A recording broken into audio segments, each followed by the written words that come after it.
One game down, one to go here in Boulder in the playoffs. Colorado finished off the Grand Canyon Antelopes in overtime just a few moments ago. And now we are back for Montana State versus Utah here in pool play on this Friday night in the WWCHL. Welcome into Scope of Sports. I'm Paxton Haynes, joined by Kieran Warger. Had a little bit of a technical problem, but we're back. We're going to get the starting lineups and the national anthem your way just in time, and then puck drop between Montana State and Utah should be a good one. Let's take it down to the rink.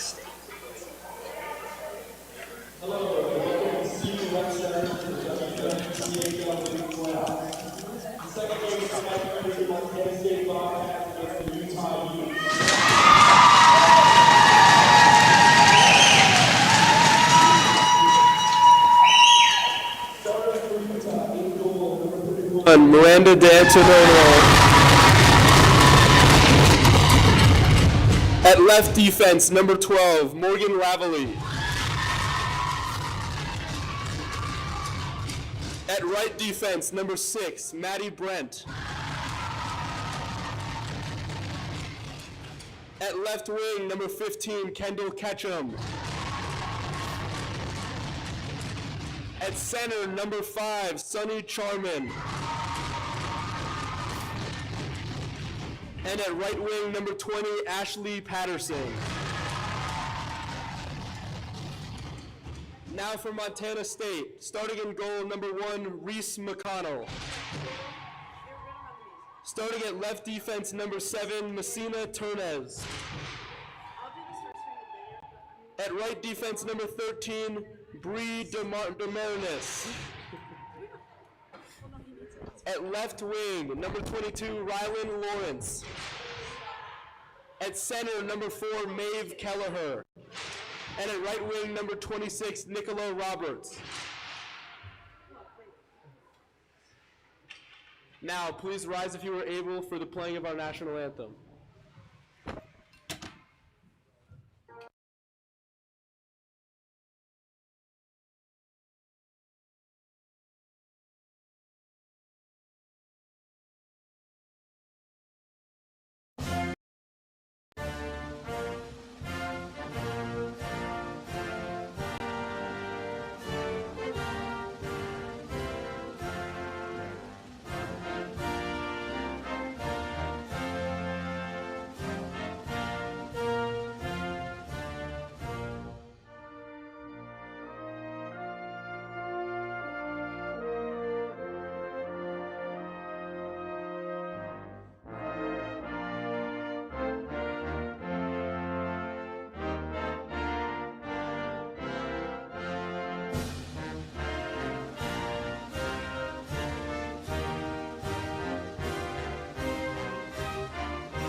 The Montana State Bobcats making the furthest trip to the campus of CU Boulder, coming all the way from Bozeman, Montana. The Utes just making about that 6 or so hour drive from Salt Lake City. The goaltenders this evening on the Ute side is Miranda D'Antonino with a .260 goals against average and a .902 save percentage. And on the other side, it is the top goaltender in the WWCHL, Reese McConnell for the Bobcats, boasting a .135 goals against average and a .964 save percentage. Kieran, the Utes will have their hands full tonight trying to get anything past McConnell. Oh, certainly. Utah, obviously, you said, these are the regular season WWCHL champions, but they're going to face a huge challenge here tonight with McConnell in net. Only played 14 games this season. She's started every single one for the Bobcats, that is. But Utah certainly has their hands full. But Montana State, they cannot let their guard down heading into this game.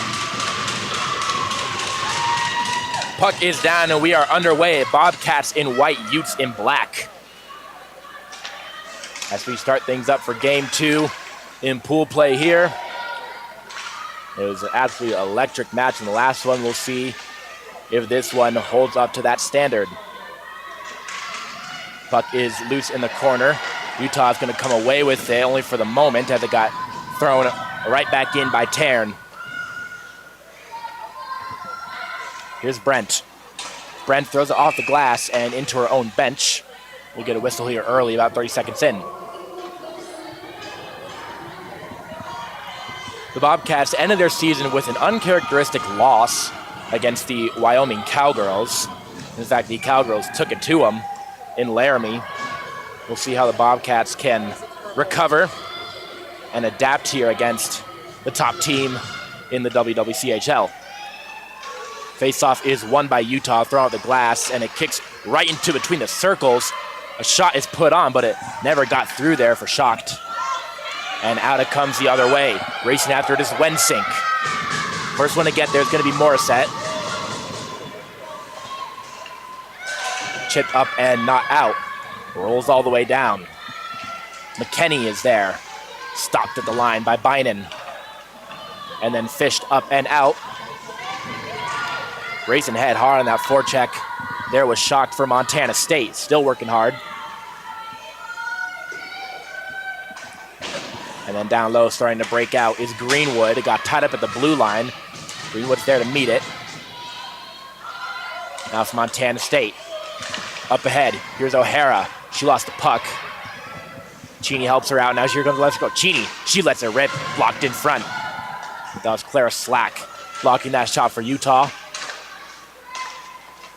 Kept in by the Bobcats. That pass couldn't connect with O'Hara. Now it comes to the neutral zone. Here's Cheney. Cheney for Chikani Susi. Below the boards. Grabbing it is Bynan. Bynan passes it to Zeschuk, who then teams up with Patterson. Patterson in on 1-on-2. Takes a shot. In front was the stick of Morissette. Up ahead. Here's Sharman. Sharman leads this Utah team at 14 goals and 18 assists, good for 32 total points on the regular season. What a season she has had for this Utah team, leading that first line for the girls from Salt Lake City. Face off in the neutral zone.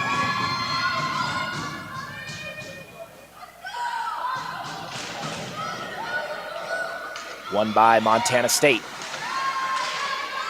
Sharman tied it up at the red line, and then throwing off the puck was Montana State. They dump it back in. Giantignano plays in, throws it behind her net. There to grab it and feed it up ahead. It teams up with Ketchum. Here's Ketchum cutting to the left circle. She shoots, and a glove save made by McConnell, her first of the night. What a move by Ketchum, all alone, one-on-one out there, heading down the slot, skates out to her the near side of the rink. Tries to get one past McConnell, but it's easily gloved up. Both teams will swap up their lines.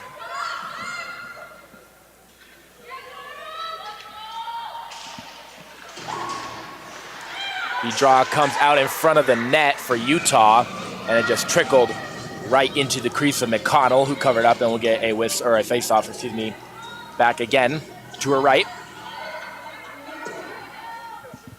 It's Hendrickson on the dot for Montana State, up against Bynan. Or excuse me, that was Carlson winning the draw. LaValle, down low. Wensink was there, but had a Bobcat on her, and the pass couldn't connect.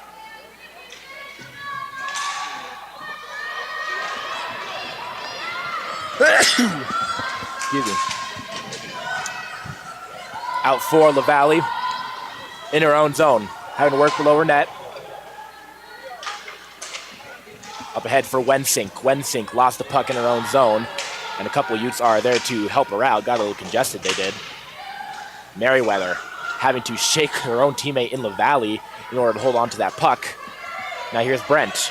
Brent up ahead, and it kicked off of the stick of Carlston. couple of bodies collide. Both of them go down to the ice. That was Grace Cheney from Montana State who got the worst of it and lost the puck. Now up ahead. Here comes Bynum into the zone. Bynum backhand pass for Wensink and then thrown off of that puck and into the boards by Marin Snyder. Goes through the legs and kept in by Utah. Shot was deflected in front. It'll rim all the way around. And Slack maintains. Kept in right at the blue line. A shot from the point. Scooped up by McConnell.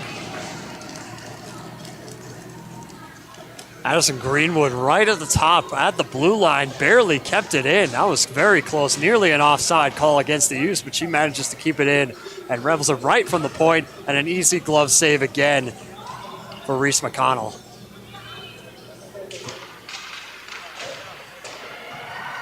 Safe face-off won by the Bobcats. They get it up and out to the neutral zone. Cold bodies collide there, and we're seeing some physicality in this one, just like what we were seeing in CU and Grand Canyon. The referees in that one were just letting them play, letting them hit all they want, and whenever they wanted. Open ice along the boards, whatever it may be. A trip right in the slot, no call. And a lot of sticks swiping at that loose puck, finally sent out by the Utes. Now to start things up, here's Sharman. Sonia Sharman waiting for some help.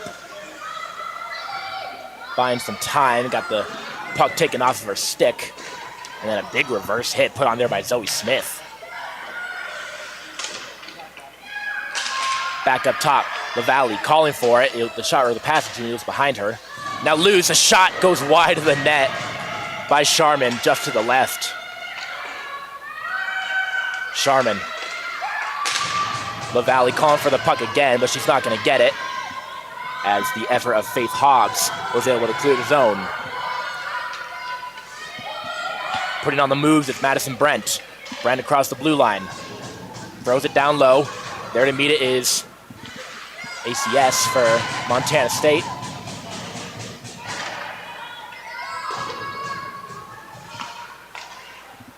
Now here's Cheney. Cheney. Pass is made, and then a backhand pass goes to no one. Puck will roll all the way down to the far side corner. Now by the half wall, it is poked up and out by Utah. Here's Greenwood. Greenwood threw it into the skates of Carlston. As the puck just continues to kind of bounce around between these two teams right now. Struggling to really initiate possession. The blast from the point got blocked in front there by Morissette. Greenwood scoops it up. Addison Greenwood has had two goals had two goals last Friday and last Saturday for 4 total on the weekend against Washington. She's got 5 total on the year. Loose puck in front. A shot rebound on the backhand. It can't get through. A lot of congestion in front of the net. Now from the point, letting it rip. That goes wide. It was Morissette. Morissette slows that puck down in the neutral zone. Across the blue line, she holds up to maintain possession. Now shot from the point, looking for a deflection in front. There to get it was Snyder, but a pad save made by D'Antagnano.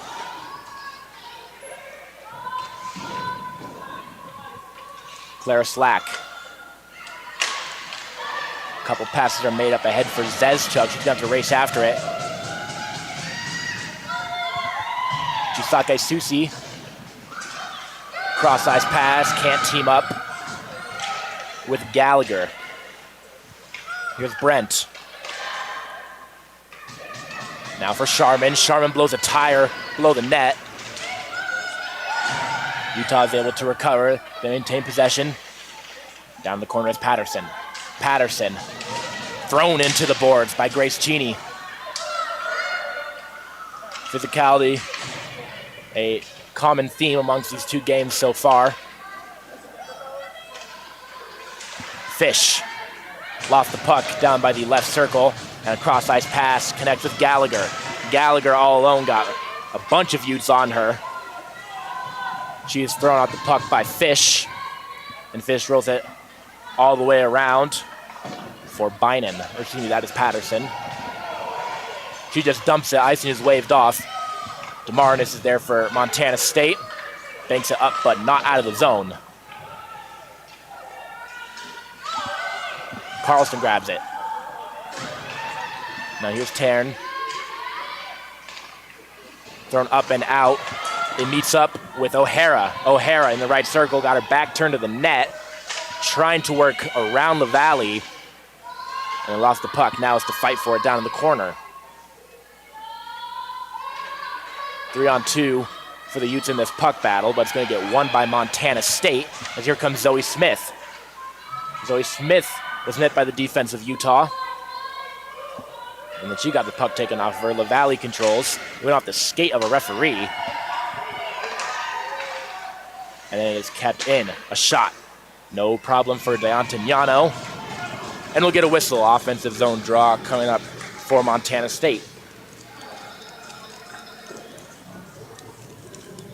Lots of back and forth on that very long series between the Utes and the Bobcats. The Bobcats getting some much needed time in the offensive zone with a draw as the Utes were peppering McConnell the last couple minutes.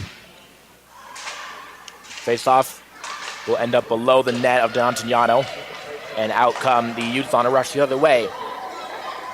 The pass got underneath the stick of Zezchuk, but forced in still. Here's Smith. Down for Bynum. Pass in front, and a save made by McConnell. Roberts slows it up, changes course, so she can get some help in her own zone.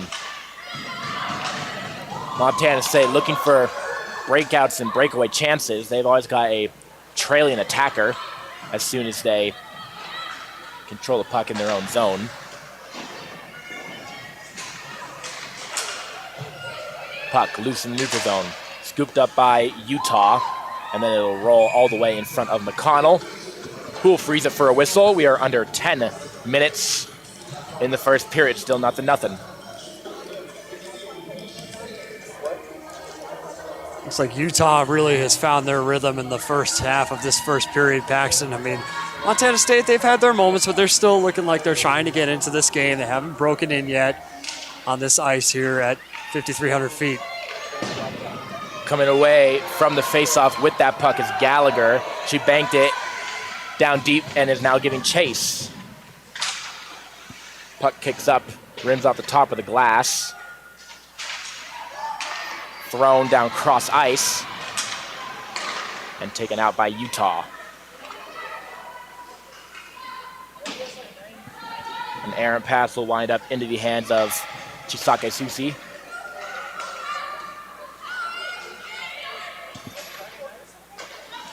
Patterson. Now here's Sharman. Sharman having to force herself off multiple Bobcats. Just jumped there by that Montana State defensive front.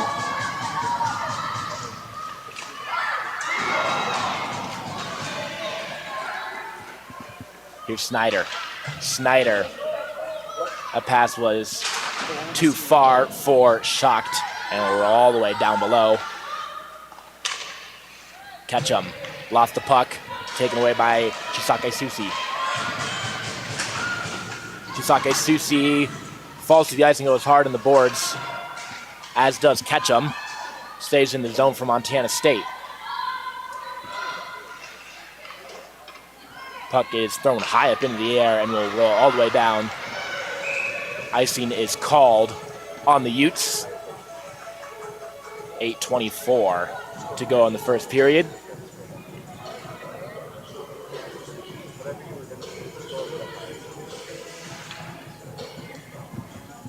Tomorrow night, these teams will swap their opponents. It'll be the Buffaloes taking on the Utes, and then Montana State will have Grand Canyon.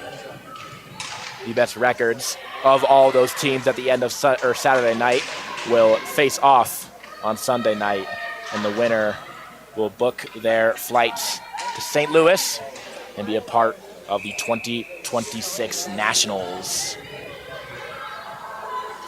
Shots right now in favor of Montana State, 4-2.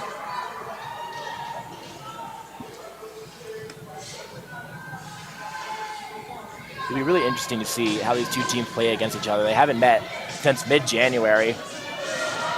The last two matchups, they split that series. They've played 4 total on the regular season. Or excuse me, just 2 total on the regular season. 1-1 for both teams.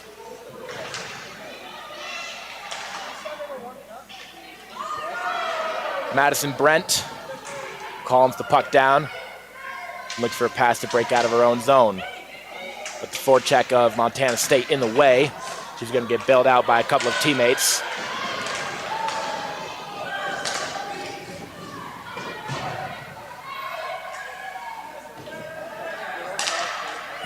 Carlston, a pass over for Wensink, and a save made by McConnell. 7.5 to go in the first period. Whole bunch of players fighting for that puck down by the half wall. It is going to be Montana State coming away with it and Zoe Smith.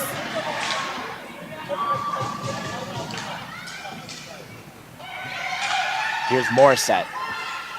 Morissette with some speed, racing up the right wing, gains the red line and dumps. The Utes are there to meet it first and then trying to force it past Charette. Now Zezchuk. Zezchuk over the blue line for Utah. Thrown into the boards by McKenney. And McKenney's going to come away with it. Try to make a move to get it through the legs of Merriweather. Here's Cheney. Cheney trying to force herself around Fish. Didn't bring the puck with her. And now Utah is going to try to slow it up themselves. MSU on the forecheck. Here's Fish. Fish. Cross-ice pass, just kicks over the stick of Zezchuk. And Montana State will corral and start things up on their own. Turnover in the neutral zone is Bynum. And then fresh off the ice was Roberts. To then stop her on a back check. Now across the blue line. In the right circle. Shot. Blocker save made by D'Antoniano. Apologies, we do not have a name for number 4 on Montana State. She's not listed with her number in the ACHA website. But we'll try our best to get on that and put a name to the number as the game goes on. Fish bangs it for Ketchum. The puck is going to head all the way down below the goal line of Montana State. Ketchum is there to meet it with Roberts. And coming away with it is going to be Cheney. Puck continuing just to swap possession here in the first period. As neither of these teams have gotten a good scoring chance in quite some time. Here's Taryn. Taryn bothered hard there by Merriweather. And the cross-ice pass can't connect with Lawrence. Moving ahead, here's Snyder. Snyder got 5 Utes on her, but was able to get a shot off. It was scooped up by D'Antoniano, and we'll get a whistle here with under 5 to go in the first period. Clock running quickly here in the first period. Not a lot of whistles as both these teams have kind of just been throwing the puck to and from each other. I must say this is a stark contrast to what we saw earlier, Paxton. I mean, tons of physicality in that game between Colorado and Grand Canyon. Not the case here so far. Puck is not out. Now finally poked ahead into the neutral zone by Utah. The Mariners almost losing the puck for a bad turnover own zone with Gallagher, but she was able to slow that puck down just in time. Now here's Wensink. She lets it rip. Save made. Rebound is loose. And a second chance couldn't get put on net by Utah. 4:15 to go in the first period. That shot blocked in front. And then Merriweather went down hard to the ice, taking a second to get up, but she looks all right. Carlston with multiple Bobcats on her, just weaving around, waiting for some players. Now a shot from the point. Glove down by McConnell. Good tracking on that puck. Clara Slack took a big hit into the boards out of neutral territory, able to get that shot off from the point. And really, Paxton, these officials, they're just letting letting the teams play. I mean, this is playoff hockey, letting them get away with some things that they may not necessarily have gotten away with in the regular season. Inside 4 minutes to go, we're still scoreless though. Puck pinned in the corner. Utah's going to come away with it. Fanning on that shot was Dorval. Out to Fish, who connects with Zezchuk. Zezchuk backhanded for Bynum, but never found her stick. Now a shot from the point, paddled aside by McConnell. Deflection in front and just fighting it off was McConnell. Reese McConnell being tested here now in the late going into the first period. She's been up for the task, and Utah starting to apply some offensive pressure. Just as I was saying, these two teams are looking a little weak here to start off. It looks like the Utes in particular starting to find their rhythm, getting up into the cage of McConnell. She had her first real big test of the night as she made that diving save. Face off, won by Montana State, and then picked off below the net by Greenwood. The possession is short-lived for Utah.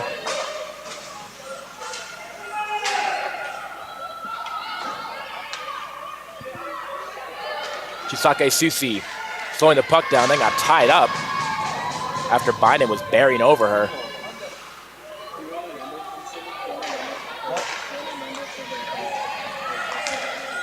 Rent got stripped of the puck. Now they had a shot put on and covered up by D'Antoniano. Number 4 got a little free, but the puck was rolling on her and just got anything she could to make D'Antoniano make a save. Bobcats trying to reverse the pressure that they've been feeling from the Utes so far. And D'Antoniano made another fantastic save, but she'll have another threat as the draw comes just to her left. Face-off won by Montana State. Up top, a shot is just sent wide in front, for a deflection was Roberts. Cross-ice pass in the Wen, intercepting is Ketchum. Here's Morissette. Morissette lets it rip. Roberts was there for a deflection, but it went wide. Utah struggling to get out of their own zone. Now with room is Roberts. Roberts had it on her stick, but a good poke check by Utah kept her from getting a shot off in the slot. Here's Greenwood. Greenwood tried to get it to Dorval, and Ketchum is coming the other way. Ketchum's got a little bit of room to work with. Backhand pass over, shot, score!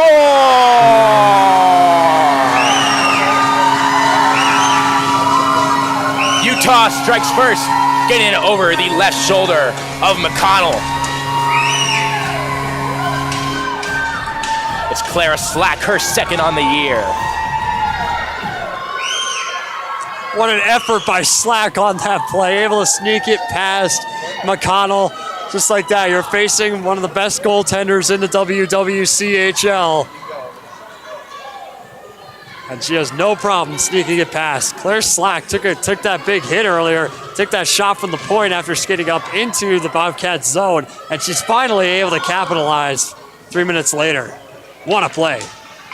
Slack, the defenseman, making some nice moves in front of her net. Her 9th point on the year, and we will not head to the room after one scoreless. Colorado scored first in their game. They ended up being the ones to win it. We'll see if the story is the same here in game number 2. Montana State is offsides, and the faceoff will come out to the neutral zone with 1:29 to go in this first period. The shot's still in favor of the Bobcats, 8-4, but it is Utah striking first where it counts.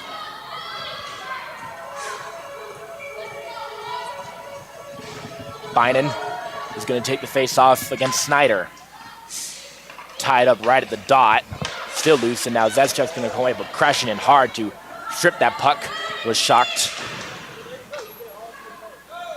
Kicks over the stick of Dorval, and Bynum will have to reset in her own zone. Bynum, pass nicely made to Zezchuk. Zezchuk bringing the puck with her. She's on sides. forcing himself around, getting behind the net, looking for a wraparound try. Rebound is loose, and the shot put on was blocked by Tarn.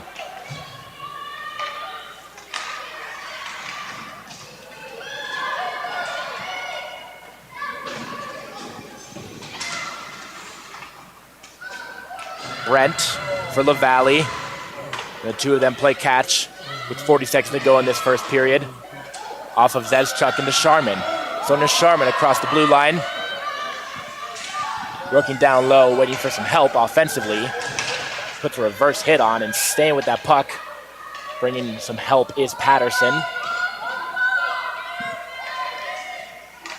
Under 30 to go in this period. Icing coming up on Montana State. Utah should have one last chance to find the back of the net before they head to the room. Huge chance for the Utes to extend this lead to 2 heading into the first intermission, putting pressure on this Bobcats team. He's one of the best goaltenders in the league. Hasn't been easy so far. First line's out for Utah. Sharman's going to take the draw. It is won cleanly. Here's LaValle. LaValle lets it rip. Deflection in front. Puck is loose in front of McConnell. Way out of her crease is Reese McConnell. And finally, we get a whistle. The official's very slow to blow the whistle on that last play as McConnell was trying to find it. It looks like she got on top of it well before the whistle was blown. But a Herculean stop by the Bobcats goaltender. And it's really interesting to see how the officiating changes from the regular season to the playoffs here in women's hockey. Normally in the regular season, the refs are very quick to blow the puck when it is in the crease and the goalie is in the area. They want to prevent players from getting corralled or getting too congested and in the net, potentially someone getting hurt. But that time we saw that they made McConnell really have to cover it up before they blew that whistle. They were not taking any chances blowing the whistle early. And that does it for the first period of play. The Utah Utes get it via Clara Slack. They're up 1-0 after 20 minutes. As we welcome you back into the booth, a little bit of a deep breath, or if you will, a slower heart rate compared to what we had in that Colorado GCU game. But not to say that it was a boring period. It was a little interesting. These teams kind of struggling to really calm that puck down and initiate some established possessions in the offensive end. All it took was just a rush for Utah to finally break the ice. Yeah, I mean, Colorado, or excuse me, I'm so used to saying that, you know? We're Colorado-based broadcast, so I guess it kind of makes sense. But Montana State, they really kind of struggled, like you said, Paxton. They struggled to find their edge in this period, still getting used to it. Obviously, the Utes had played in this rink just 2 weeks prior, and that was a great series for Colorado for sure. And they're looking for a revenge in this playoff series, I am sure. But like I said, the Utes on the board, 1-0 after that incredible goal from Clara Slack. And, I mean, they found their rhythm early, it looked like, Paxton. About 5 minutes into that period, give or take, they really started to show their presence. And they kept the pressure going, especially on Reese McConnell. Overall, solid effort from the Utes. But can they continue it into the next 40 minutes of play? We'll see what happens. After one period of play, it is 1-0 Utes over the Bobcats. The second period will be coming your way shortly here on Sko Buff Sports.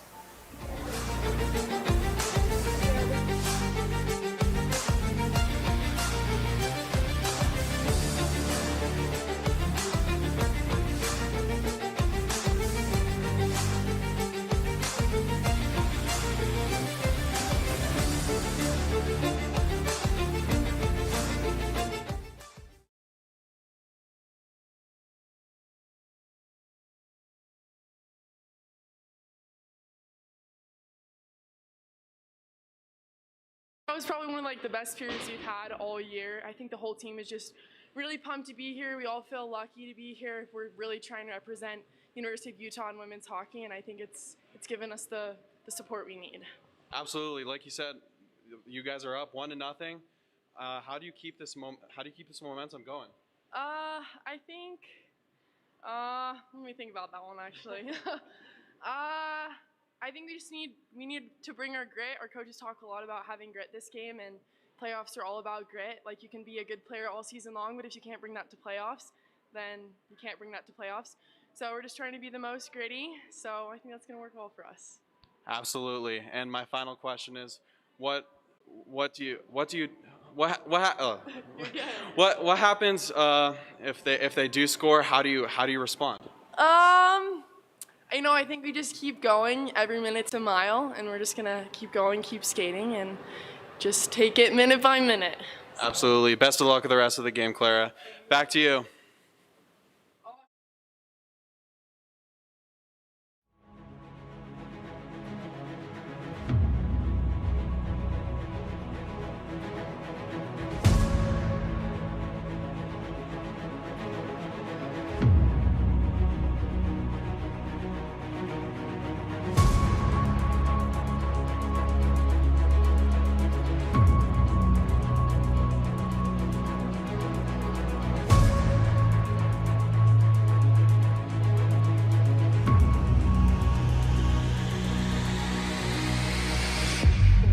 Increasingly more important that coaches stay if they want to keep the culture of their team. And they're building a culture in Boulder right now, and I think that's why it's important that they have Tad at the helm. I do see that. I think that there is a way to retain our young talent, keep these freshmen here while replacing Tad. I think we've looked at programs in college basketball over the past decade, half decade. We've seen programs like Kansas State going on to Jerome Tang, and teams like UCLA going to Mick Cronin. They saw instant success within 2 years, going from kind of like where Colorado was, middle of the pack, middle of the conference, shooting up into, we saw the hype of Kansas State and everything, national attention there, and then UCLA reaching the Final Four in Mick Cronin's just second year. I think Colorado could do something near that with a new head coach. Yeah, I just worry about who would be leaving if that is the case. But that's Buff Banner. Head coach Tad Boyle, is he on the hot seat? Back to you guys at the desk. Dang, pretty scathing. Thank you, Jake and Mason. On the women's side, Colorado basketball completed an undefeated weekend on the road. In an overtime thriller against the Kansas Jayhawks last Sunday, Ziana Walker scored a career-high 24 points on 50% shooting. Jade Masagayo tacked on an additional 21. Desiree Wooten added 15 from the bench, including game-sealing free throws in a 69-66 win over KU.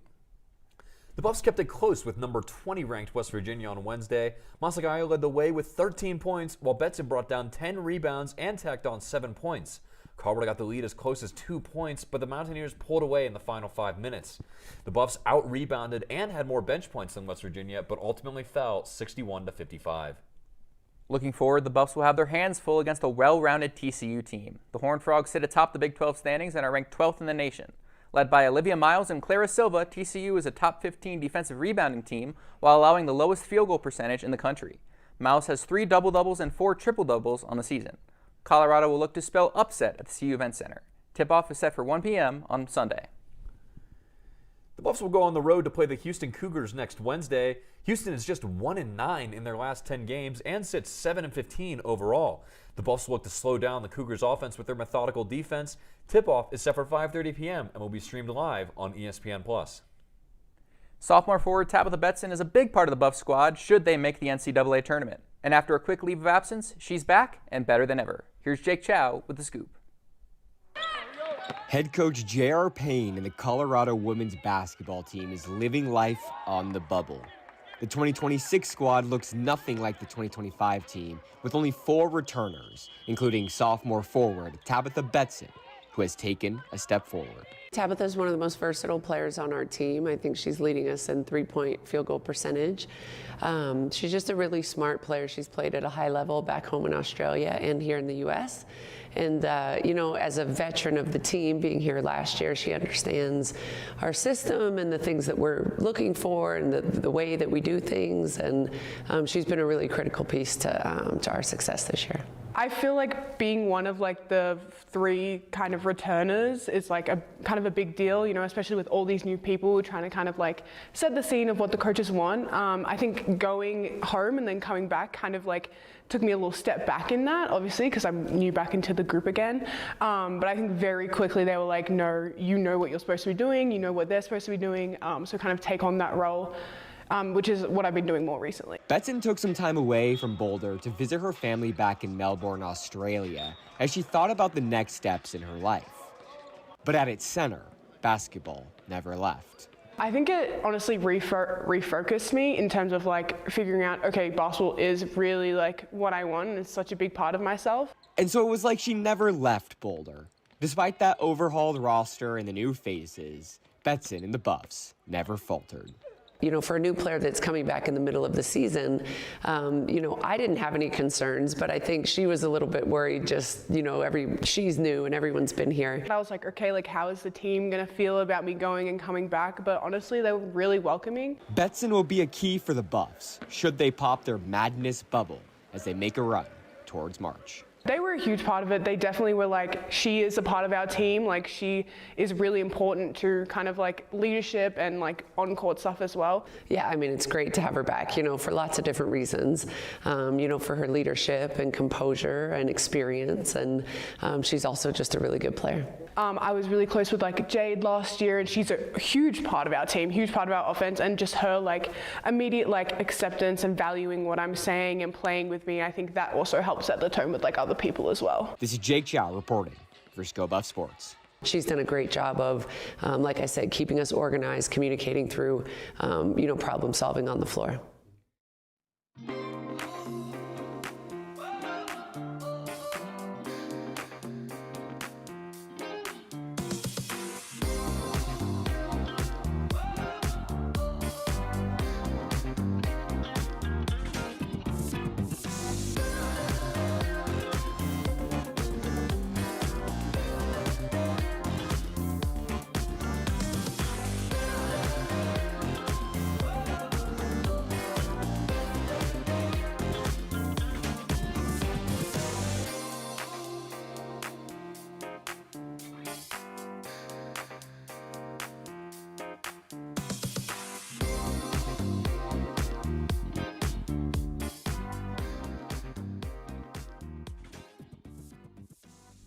Colorado Lacrosse kicks off his season this Monday with a big game against the number 2 ranked Northwestern Wildcats. The Buffs are 1-5 all time against the Wildcats with a 20-5 loss in their matchup last season.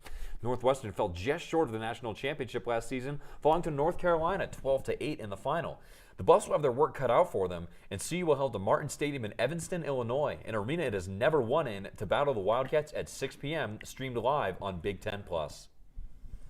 Colorado heads into this season predicted to place third in the Big 12. Well, I'm disappeared for lacrosse and had 4 players earn Big 12 preseason honors. Jess Peluso won preseason co-defender of the year. Elena O took home preseason goalie of the year, while Maddie Shoup and Liliacini made preseason all Big 12, along with Peluso and O. Buff fans will get their first chance to see those 4 and more in person on February 15th against the Cornell Bears at Prentup Field. CU won't play its first conference game against March 28th against San Diego State at home. The Buff ski team nearly completed a remarkable comeback at the Nevada Invitational, rallying from a 61-point deficit to pull within 8 points of Utah by the end of the meet. Colorado surged during the giant slalom events behind a dominant showing where the CU men swept the podium for the first time in a decade to score a perfect 111 points. Nordic teams return to action next weekend at the Denver Invitational, now at the Frisco Nordic Center this Saturday. And the opening ceremony has finally begun for the 2026 Milano Cortina Olympics. 8 Buffs are participating in this year's games, 2 of whom are current CU athletes. Hugo Hinkvist and Jacob Mock will compete in the Nordic skiing for teams Australia and Germany, respectively. Estonia's Alvar Alev will join Hinkvist and Mock on the Nordic Trail. Canada's Cass Gray will join USA's Ryder Sarchit on the Alpine slopes. Sarchit was part of the Buffs' 2024 National Championship winning team and is the first male alpine skier from CU in nearly 30 years. USA's Stacey Gaskill will take part in snowboarding, Sway Irving in freeski, and Joanne Reed in biathlon. All right, everybody, and now it is time for this week's trivia question. 8 Olympians are representing the Buffs at this year's Olympic Games in Milano Cortina. And our question for you this week, what year saw the most Buffs compete in the Winter Olympics? We'll have that answer for you later in the show. Welcome to Folsom Feud. I'm your host, Colby, here with 3 contestants today, Lincoln, Balin, and Kieran. Lincoln, start us off. I'll take game day etiquette for 200. All right. This is the best way to show respect during the CU fight song. What is standing, singing loud, and raising your hand in the hook 'em horn sign? Not what we're looking for. Balin, you have an answer? What is stand up, sing loud, and do the Ralphie horns? Correct. Balin, the board is yours. Give me tailgate traditions for 400. All right, here's the answer. The must-have item to wear on game day to show your buff pride. Kieran? What is black and gold? That's correct. Nothing says school spirit like those two colors. Choose the next one. Let's do fan etiquette for 600. Fan etiquette. The proper response when you hear someone yell, "Go Buffs." What is Skull Buffs? Skull Buffs is right. Looks like we've got some true Buffs fans here. But thank you all for tuning in. Thank you to our contestants, and see you next time. The women's golf squad did not have a great start to their spring season, placing 10th out of 12 teams at the Collegiate Invitational at Guadalajara, Mexico. Ellen O'Shaughnessy finished the tournament three over and tied for 15th place. She was the highest placing buff of the tournament and recorded the only round under par for the team. All other members of the Colorado quintet finished 11 over or worse, plummeting the total score to 39 over on the weekend. The Buffs traveled to Tucson, Arizona to compete in the Thunderbird Intercollegiate starting on Monday. Buffs track and field is back in action today, and this time it's right here at home. The annual Colorado Classic is taking place in Boulder at the Ford Practice Facility, one of the Buffs' key indoor home meets of the season. Field events got underway at noon today, while the track athletes will look to build.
Second period of action coming your way here at the Rec Center in beautiful Boulder, Colorado.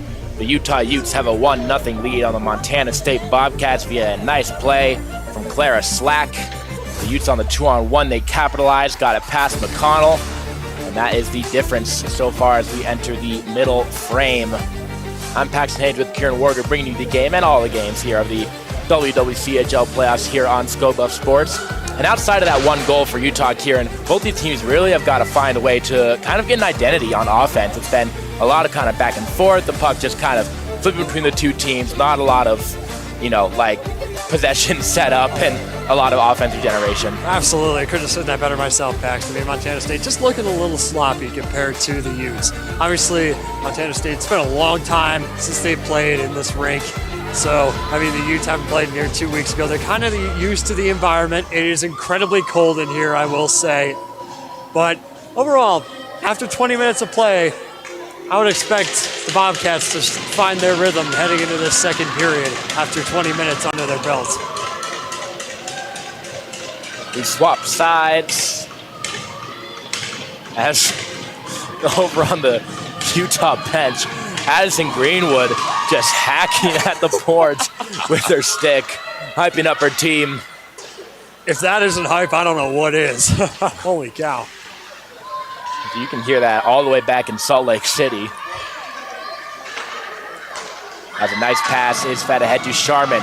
Sharman on a 2-on-2 along with Wensing. Now a shot is deflected in front. Sharman overskated it on her way to the rebound.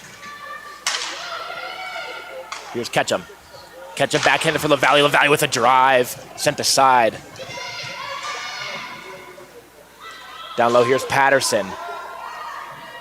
Chasing after that puck, met along with Gallagher. Now loose in the slot, here's Sharman, she lets it rip and it goes wide. In the way was Morissette. We'll run all the way around. First to get there is Aaron Gallagher from Montana State, but that pass was too far for Snyder. Utah the other way, LaValle having to fight off Snyder. And out come the Bobcats across the blue line and getting free as Gallagher. Gallagher loose in front of the net. Diving to make that stop was D'Antoniano. I'm not sure Gallagher even put a shot on. Now a shot from up top, pad save made by D'Antoniano. Already a much quicker period, a minute and a half into the second. As out come the Utes on a 3-on-2 the other way. Carlston left it for LaValle, and LaValle overskated it. Thrown deep to the near side, it'll come behind the cage of McConnell. Good forecheck there by Haley Smith. Keeps possession going for Utah. That shot never got through, but there to grab it is Zeschuk. Now around is Greenwood. Zeschuk with the backhand. Greenwood, or excuse me, now it's Greenwood at the blue line. She lets it rip, blocked in front that time by Schacht.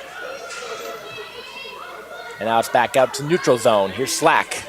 Slack had the goal in the first period for Utah. Icing is waved off. Here's Sophie Morissette. Coughed it up. Below the net, it's Carlston. In front of the net, and McConnell's gonna cover up. And we will get our first whistle of the second period. Already these teams coming out with a little more energy, it seems. Absolutely. Going back to that Gallagher play, especially really testing D'Antoniano on that last play. And I mean, I think she held on to that puck a little bit too long, hesitated getting that shot off. Like you said, Pax, I don't even think she got that shot off, and D'Antoniano just dove right on top of it and made a save. It was a very valiant effort by D'Antoniano. Came all the way across, going full horizontal, as now racing in tight, a shot, and a save made by D'Antoniano on number 4. Some of the best chances of the game so far in succession now for Montana State.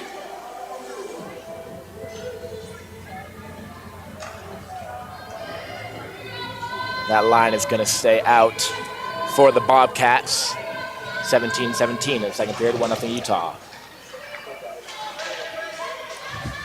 At the blue line, Chisake Susi sent it down and then coughed it up. Or excuse me, it was Roberts who coughed it up. Merriweather got a stick on it, now racing ahead for it. First to get there is Chisake Susi. Puck rolling around down in the corner. ACS will swing it for Lawrence, and it's taken out by Montana State. Now with a little bit of speed, here's Zoe Smith. Smith pinned to the boards, and the puck trailed away from her. And out comes Utah on the breakout. That pass was behind Zeschuk. She'll have to recover. and dump it across the blue line, giving chase while the rest of her team gets a change.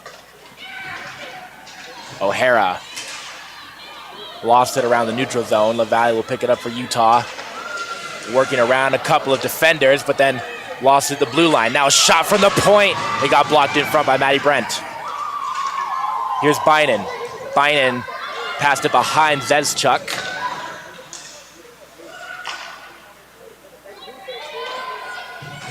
Here goes Haley Smith. Smith giving chase. First to get there is going to be Sophie Morissette. Morissette up ahead for Zoe Smith, but then she lost the puck. Now the Bobcats have to reset. And then losing the puck in their own zone. Now free in the slot. A shot save made by the left pad of McConnell. Her best so far in this contest.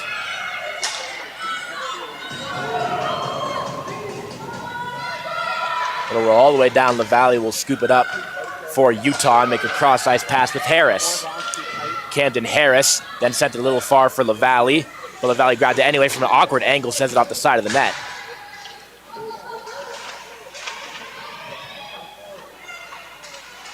Taken up and not out as Slack is there to meet it at the half wall, now rolling down below the cage of McConnell. 15 minutes to go here in the second period. Here come the Bobcats. They got a little congested. No one knows who's going to have the puck. And then the shot got put onto the Antoniano pretty weakly. He sent this out of the stick, no problem. Here's Taryn. Taryn fed it ahead.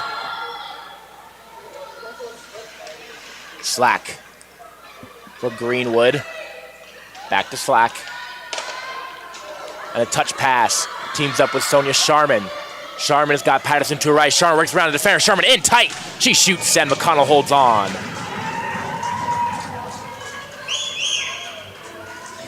Shot still in favor of Montana State, 11-8.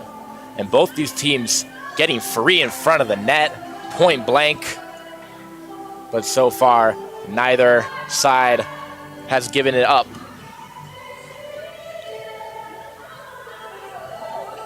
McConnell not facing quite as much pressure as she was in the first. Utah still trying to keep that pressure alive. Big save there by McConnell. Went up and stoned Ketchum. Out comes Lawrence. Over the blue line, the Bobcats are onside. But that possession is very short-lived. Here's Chisake Susi. We'll put it on net. And Antoniano is going to elect not to play it. The faceoff will come to her left.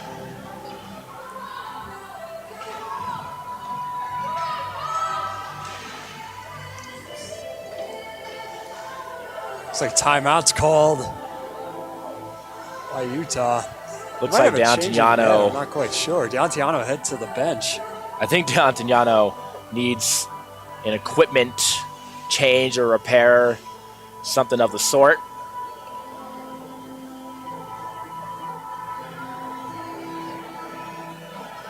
The strap on her mask broke. Made a fantastic save on that last series and she's paying the price now, I guess. And she's going to swap helmets with her fellow goaltender, Kiana Robinson-Prefontaine. This Utah bench very energized here in the second period. D'Antoniano back in her net. Between this goaltending tandem for the Utes, D'Antoniano has started 4 more games over the course of the regular season. She does have these stats not as good as her partner, Robinson-Prefontaine. A great chance was turned aside by McConnell. Right back in is Utah. Brent, couldn't get to that puck in time as it was deflected by a skate, the pass was. Now a shot just goes off the post. Kept in by Maddie Brent. Will slap it down. And finally, Montana State takes the Utes off the puck. But it's going to kick it right back to Brent. Brent with a drive and blocked in front by Aaron Becker, who is down on the ice. Here's LaValle. LaValle Overskated for the second, has to recover, and then just throws it onto the net of McConnell. Zets took on the chase, picked it up, and now she is below McConnell's net. Here's Bynon. She takes a shot. Puck is loose, right in the crease between the legs of McConnell, and she's just able to find it in time to get her glove over it.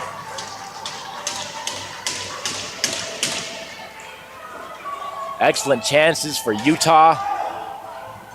Looking to get that second one on the board. Between Colorado and Grand Canyon, neither side got more than a 1-goal lead. In fact, Grand Canyon never actually led themselves. It went CU, GCU, CU, GCU, CU in terms of the goal scoring game flow. Here's Tarn. Tarn, below her net, backhands it up but not out, is kept in by Slack. Now puck battle on the half wall. Bynon is going to get there first on the near side corner. Bynon thrown into the boards by Tarn. Picks it up herself. Bynon looking for a pass. Finds Greenwood. Greenwood lets it rip, looking for a deflection. And what adjustment by Reese McConnell, able to swipe that right leg over in time to make the stop. A shot from the point goes wide. The rebound went off the back of the net, and scooping up is Greenwood. Or excuse me, now it's Greenwood. I did that again.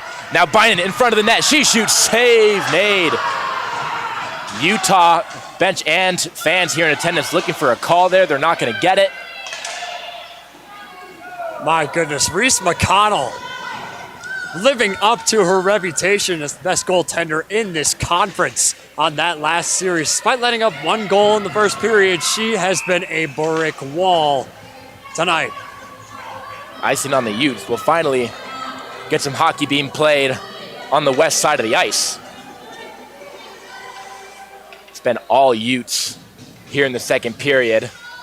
After Montana State had a couple of offensive chances themselves early, but since, it has been some serious pressure put on by Utah.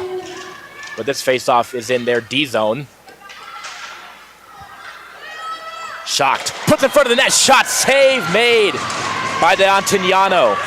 Got that big body in front. Now here comes Haley Smith the other way. Smith has got a step, but the defense of Chisake Susi was able to get her off of the puck.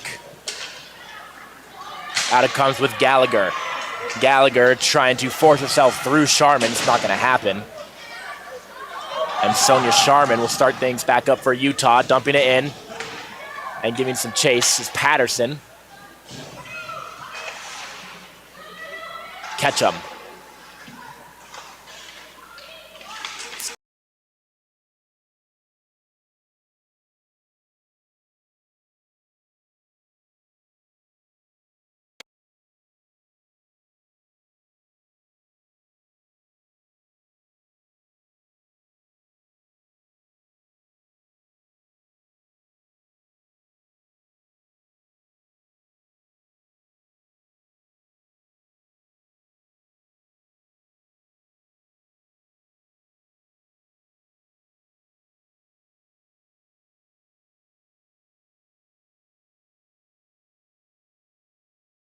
Are now halfway done with this hockey game. Utah holding on to a 1-0 lead.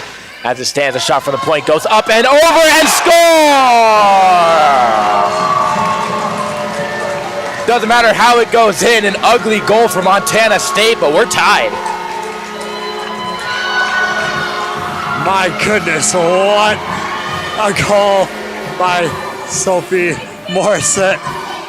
Ladies and gentlemen, this game is tied at 1. Like you said, Paxton, an ugly goal indeed, as it was batted down over the shoulder of Miranda D'Antiano. Our officiating crew is going to talk it over and make sure this is a good goal. We saw for Colorado back a few games ago against UMass that Brianna Aarons had a goal where she very clearly batted it out of the air above the crossbar with a high stick, but the goal counted anyway. We'll see what the officiating crew has to say about this. Captain's listening in.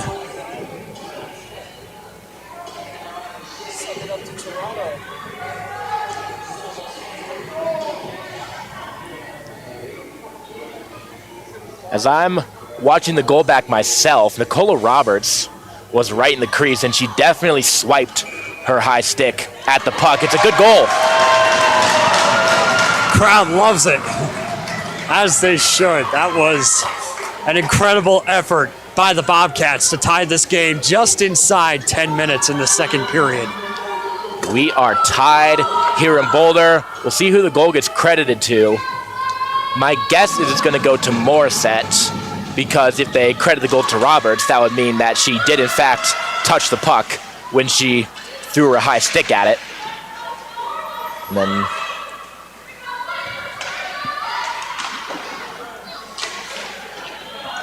Nicola Roberts throws it back in, as just under halfway to go in this game. It's 1-1.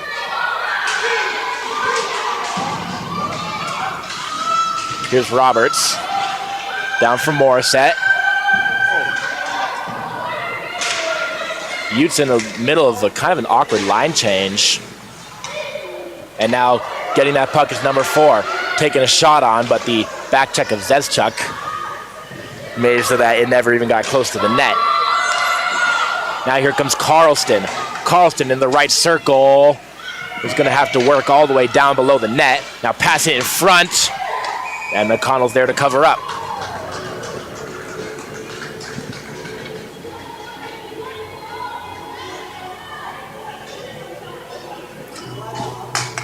An interesting thing about this game, Kieran, no penalties so far through 30 minutes, 31 minutes, actually. A different story from our first game where it seemed like Grand Canyon couldn't stay out of the box. Exactly. I mean, Colorado was very disciplined up until the final minutes of the third period. But nonetheless, this game is a wildly different story. Both teams incredibly disciplined thus far. Very clean hockey in this one, not nearly as physical as GCU-CU was. Now Greenwood over for Slack, backhand pass.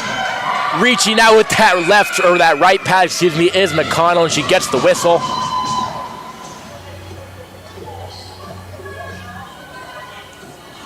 Messina Tern is back on the Montana State bench. She went to the room momentarily. The Bobcats will get a full, fresh 5 as they will face off against Bynum in their defensive zone for the face-off. And the take is Aldrich. Won by Bynum. Shot from Slack. No problem with that left glove of Reese McConnell. McConnell from Medina, Minnesota. There are a lot of Minnesotans in this tournament. Grand Canyon is just absolutely stacked with them. And then Montana State has a handful of them themselves.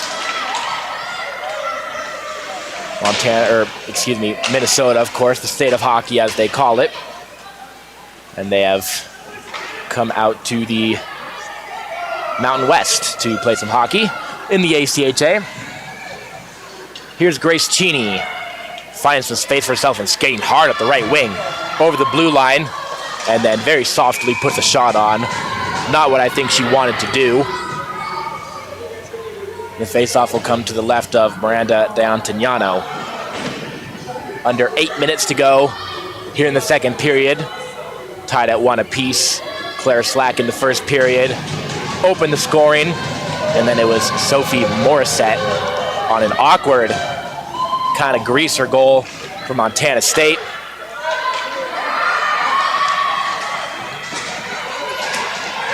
Number 18 grabs it for Utah, then thrown off of the puck on kind of a high hit there by Cheney. And then 18 blew a tire. Kept in by Harris. Harris up top for Brent. A Montana State player is down a glove. A shot from the point pad aside. Rebound is loose in front of the crease. Finally taken out by Montana State. Faith Hobbs. She lost her glove on that last play, and she'll handle it in the far corner. Up, no problem. Brent throws it in. Chopped down by the blocker of McConnell. And then kept in right at the blue line, but only for the moment. by LaValle. It'll roll all the way down. Icing is waved off. And Utah to start things up the other way, but that pass went up right into the hands of Chisake Susi.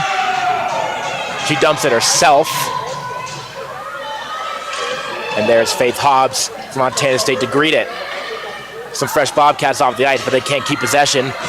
Here's Patterson the other way for Utah.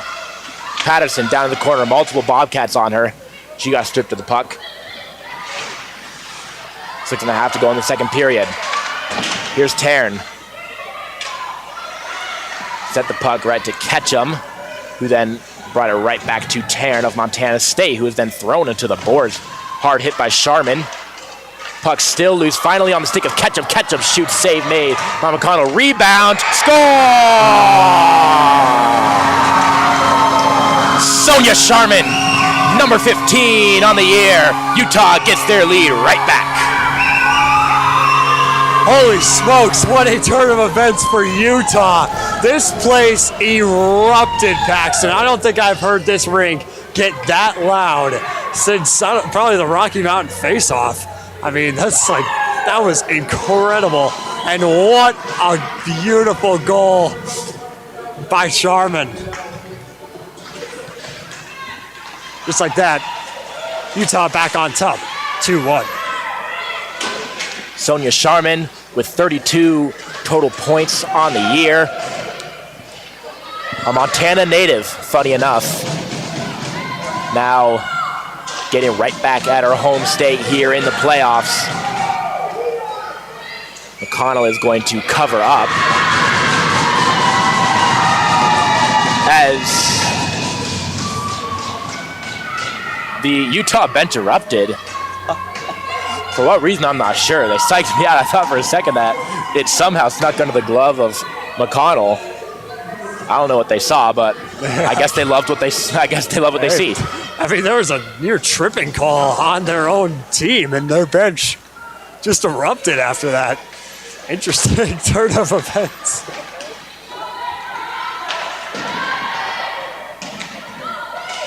Here's Morissette.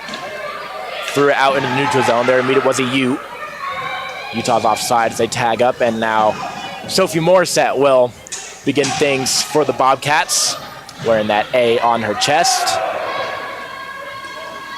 5.5 to go in the second period. Thrown up and not out by Utah. Morissette keeps it in. Backhanded down. There are no Bobcats there. Now LaValle for Zeschuk to Bynum. And finally, it is Haley Smith getting free. Smith tried to poke it past Grace Cheney, but poked it too far for her. The Utah fans begging for a penalty after that hit into the corner. They are not going to get it. These refs staying true to their philosophy of not blowing the whistle here in the playoffs, letting them be very physical. Biden's got the puck. Now it's Zeschuk putting it in front of the net. Thrown aside by the stick of McConnell. Ahead up ice. Couldn't team up with Gallagher, and LaValle will dump it back in, so her and the Utes can get a change. Snyder rolls it around for Gallagher. And now grabbing the puck is Oziana Schacht. Schacht working around Brent. Schacht in, shoots, it goes wide. Oziana Schacht, one of the better goal scorers on this Montana State team. She has 14 on the year.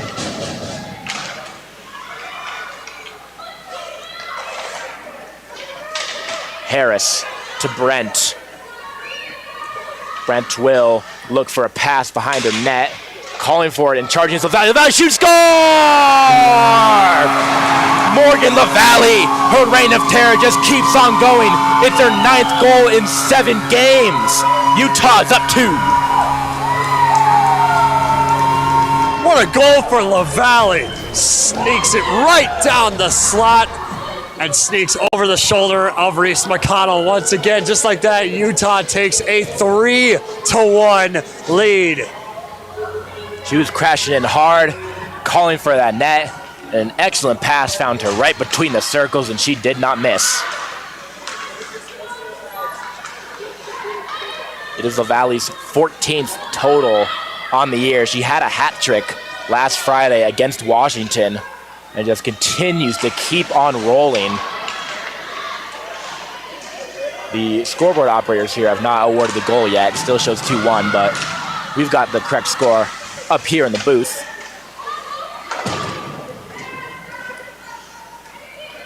LaValle really started her incredible hot streak against the Buffaloes.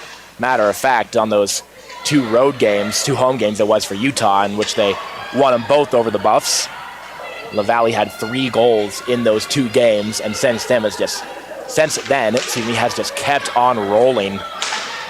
And now it's 9 in her last 7. Just unprecedented stuff for a defenseman too.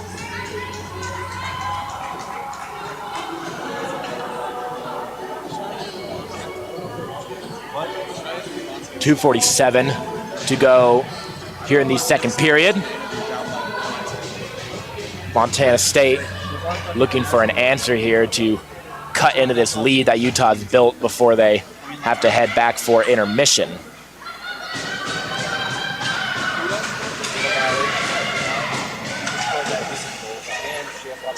Dorval couldn't get it to a teammate, and now here is Smith. Smith sends it wide. And out comes Utah the other way. Wensink's possession with the puck was short-lived. Now Dorval. Bank pass will find Merriweather. Merriweather, a little too far for Wensink, and that is icing on Utah. Wensink was definitely there first. But it'll come out to the other end for a face-off.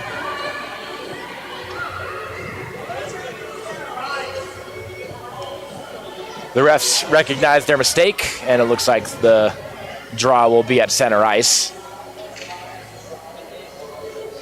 Shots 15-12 in favor of Utah. They have closed that gap and then passed the Bobcats in terms of shots on goal.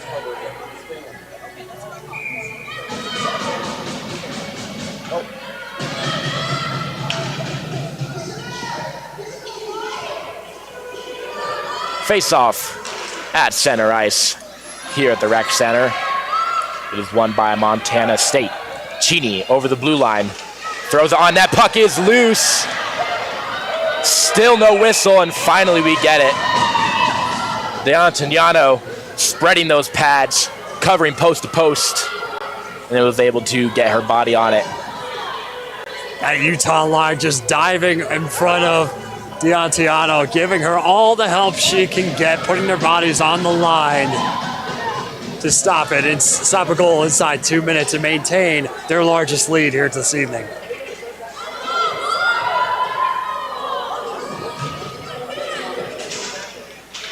Face-off won by the Bobcats. Pass back up top and then kept in just barely by Miller. But now Utah with possession in their own zone. Here's Smith. Smith swarmed by multiple Bobcats, but she was able to come away with the puck. Minute and a half to go in this period. Smith just still being bombarded and then lost the puck again. Going back and forth right now in Utah's zone in terms of who could hold on to the puck. Finally taken out by Utah. Thrown back in, Montana State's got to tag up. Maddie Brent is there. Backhand pass for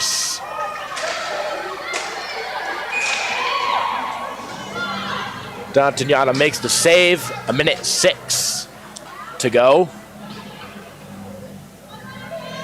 It'll stay in the end of Utah. Montana State scrapping and clawing for any sustained pressure they can get. Seeing to see if they can find Twine before the second period comes to a close. Face-off tied up, and Utah is going to come away with it. Slack looking for a breakout pass. Going to have to move it laterally. Puck rolling at the blue line. It'll come out in the neutral zone. Utah the other way. A check in front. Now in the slot. A shot. Score!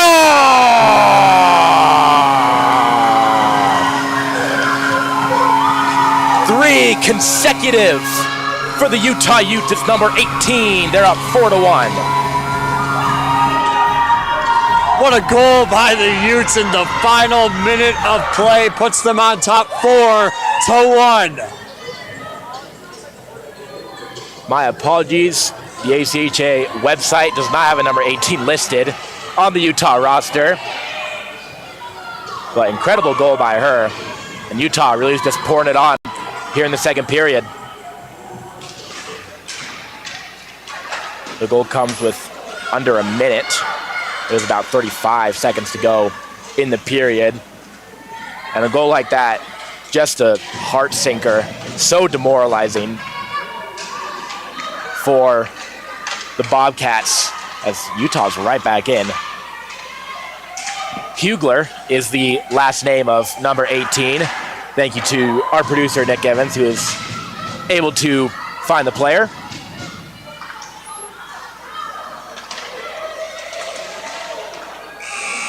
And that does it for 40 minutes of action. Utah adds on 3.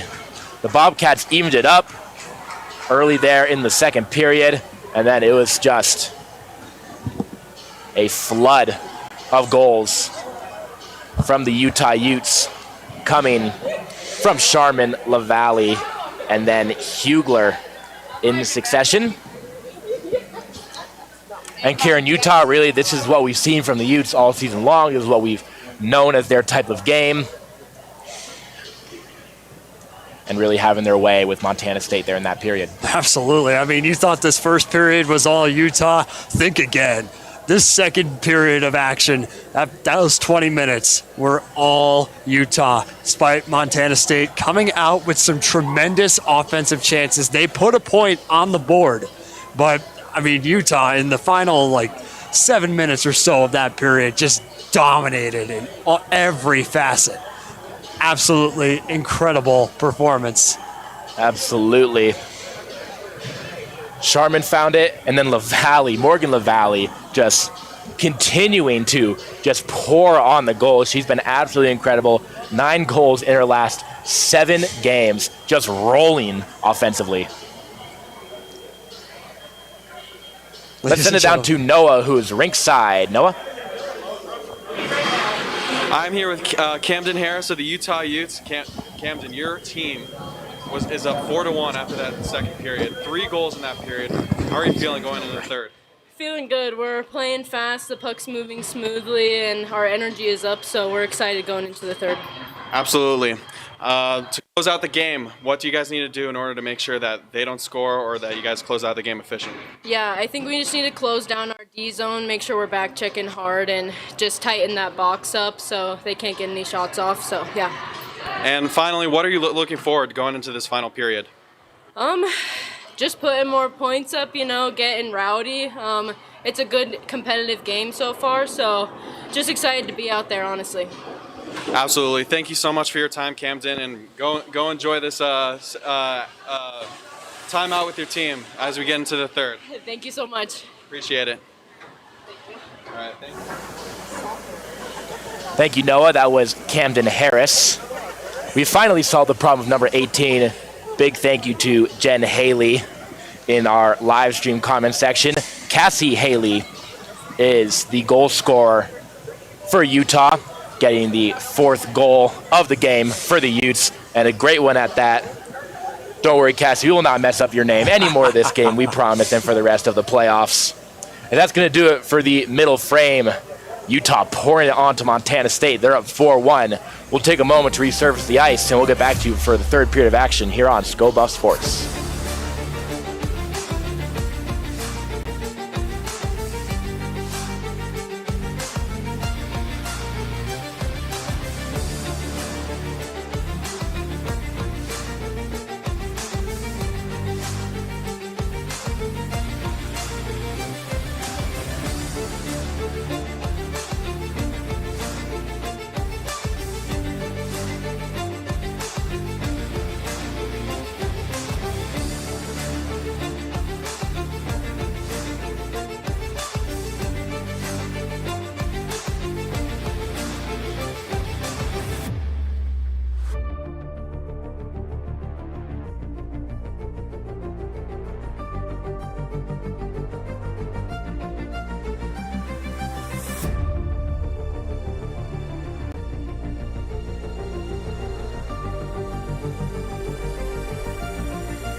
4-1 is your score after 2 periods. The Utah Utes are on their way to claiming their first win in the WWCHL playoffs.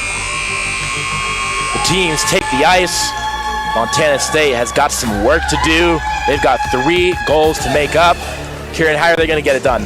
I mean, Montana State, that one goal that they had earlier, Paxton, I got to touch on that for just a second. That was quite literally a dirty goal, just whacked down with a high stick. That was very coincidental. Officials were talking whether or not that should stand, but as far as coming back into this game, they've got to match Utah's pressure that they applied in that second period and even the first. They had that energy heading into the second period within that first 5 minutes. They need to find that again and keep that going for the final 20 minutes of play. And for Utah, really no notes for the third period other than just keep on rolling. They had Montana State's number for sure in that period, just keeping off in his own pressure. The forecheck was incredible. And they're 20 minutes away. Oh. As a couple of SBS members, Fidel and Kakoa, are guilty for a penalty, I guess, I mean, in Utah's box. To take one for the team. We'll stay 5-on-5, even strength. There we go. They both got cameras. That's what it is, obviously. Shout out Fidel and Kakoa. You guys do incredible work. Sharman quick into the zone and taking a shot on McConnell that got under her left arm but couldn't get past that pesky left post. Utah already with the pressure that they had the first 2 periods. Montana State already struggling. And now a drive. The puck was loose. It was just bouncing right in front of Ketchum, and she had a wide open net. But that puck was awfully rambunctious. She couldn't calm it down for a shot. Now across the blue line is Montana State. Just stays on. And now quickly out in the neutral zone. Right back in, here's number 4 for the Bobcats. Dish to the slot. No shots put on. Now one goes well wide. There by Faith Hobbs. Sophie Morissette, the goal scorer for the Bobcats in the second period. Morissette got her first of the year when she took a drive from the point that ended up awkwardly in the back of the net. Refs had to talk it over, make sure that it was in fact a good goal. They gave the Bobcats the benefit of the doubt. And that is where we stand at 4-1. Out comes Carlston, who passes to Zezchuk. Zezchuk across the blue line, takes a shot, but in the way of that was Morissette.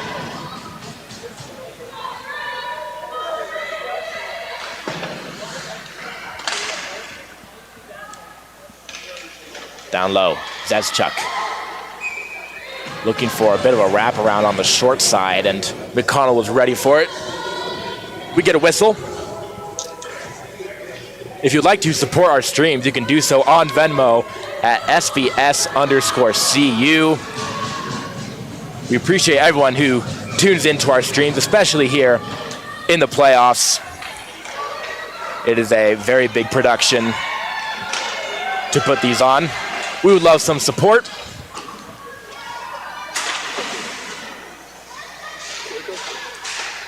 Nick Evans, our producer, Quinn Kreck, and Tripp on the cameras.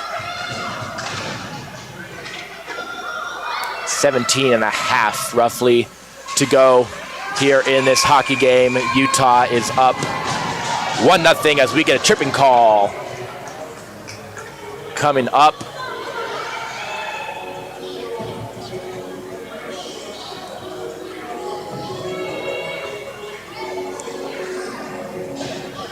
My apologies, it seems. There's no penalty. I saw a referee on the far side making a very distinct tripping motion with his left hand, but I don't know, maybe he had an itch on his leg or something. If I'm not mistaken, Paxton, not a single penalty called on the night. Maybe I'm mistaken, but no, you're right.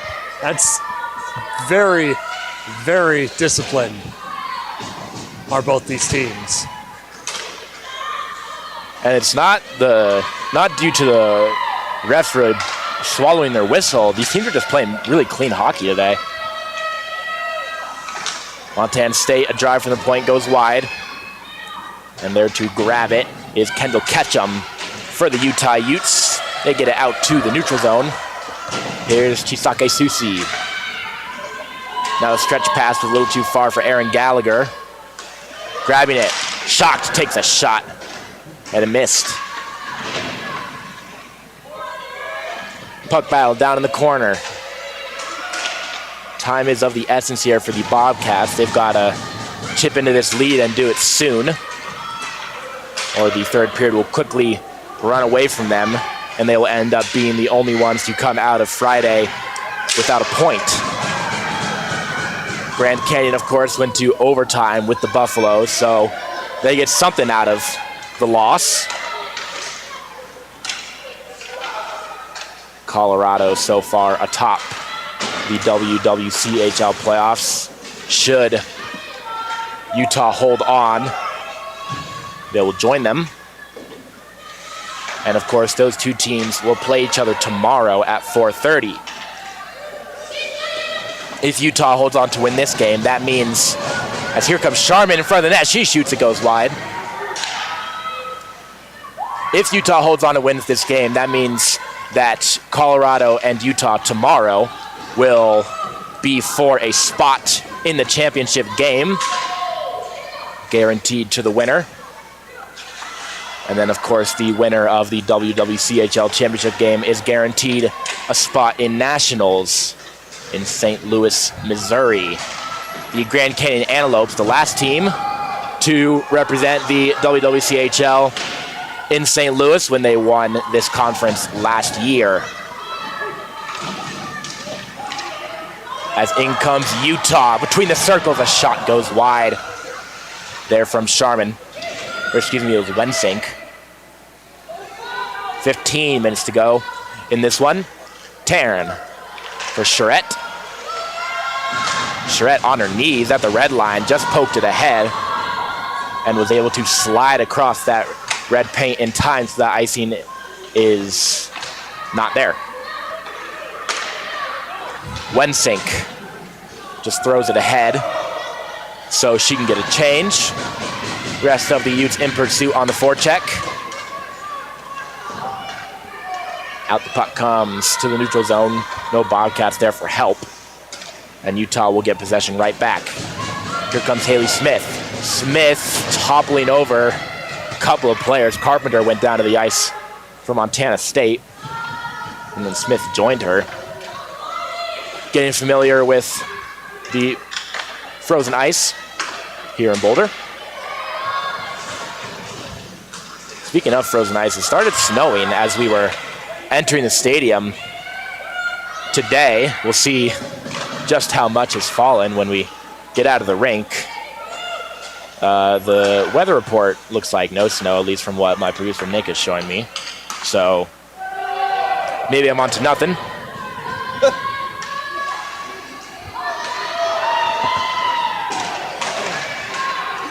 Zoe Smith gets it up and out of the zone. Here's Grace Cheney racing after it. And icing is going to be called on Montana State. Long time without a whistle. It's now 13:32 left in the third period. 4-1 hockey game between the Utah Utes and the Montana State Bobcats. It went slack in the first period, followed by 4 goals in the second. Morissette evened it up early, and then it went Sharman, LaValle, Haley for the Utes in succession. And that one goal that they have let up is important because should some teams be tied in terms of their record after all these squads play their second games of the weekend, goals against is one of the tiebreakers and one of the most recent ones, or most, I guess I should say one of the first ones. One of the first tiebreakers is goals against, and so Downton Llanos' 1 goal against performance so far in this one is going to matter.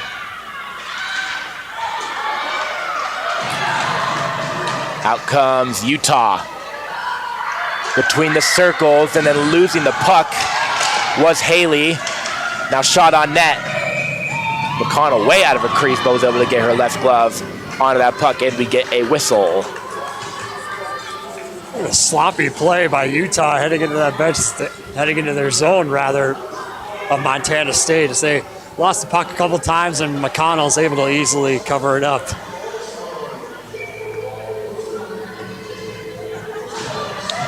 Sharman will face Snyder. Sharman wins it to Biden. Biden lets it rip. Got blocked in front and then set up high over the net. Thrown down to the far side by Montana State's picked up by Patterson. Now for Fish, who lost the puck.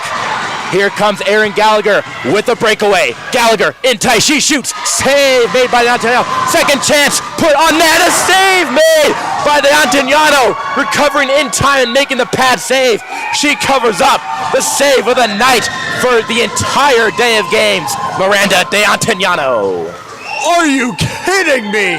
What a series of events for Montana State. Erin Gallagher going down on that breakaway chance. Took a shot off the pad of Deontianos. That rebound out in front, and the Utes were diving in front of that net as Deontiano came out. What a stop. Holy smokes. Deontiano feeling good tonight. Don't let her .902 save percentage fool you. She has earned the spot as the starter here in the WWCHL playoffs and making some big time saves. And like I was just saying, goals against matters a lot here in terms of tiebreakers. And De Antoniano holding on for Utah. That shot never got to her. And it is kicked up the top of the glass and will roll all the way down. It is on net, so icing is waved off, and McConnell is going to cover up as Taylor Wensink was in pursuit.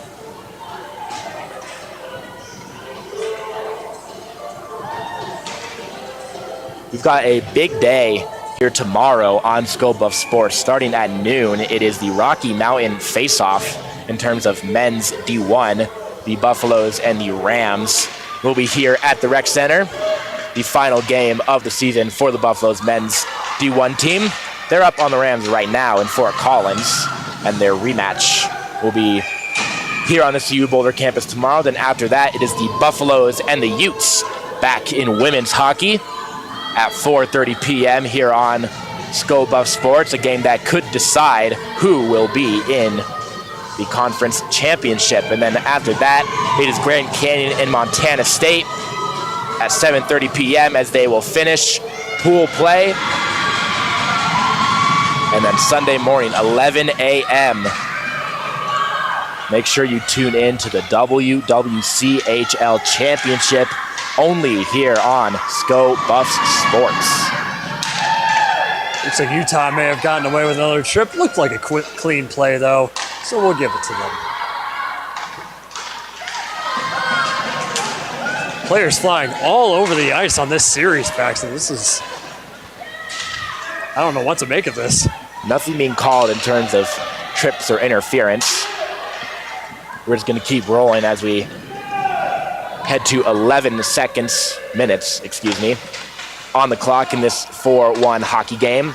Shots are in favor of the Utes, 19-16. Slack has got the puck and will roll it all the way around for Addison Greenwood. Greenwood fighting hard in the forecheck to stay with that puck. Biden's going to help her out. Ella Biden, good bank pass off the glass. Will find Wensink. Now loose. Deontiano covers up.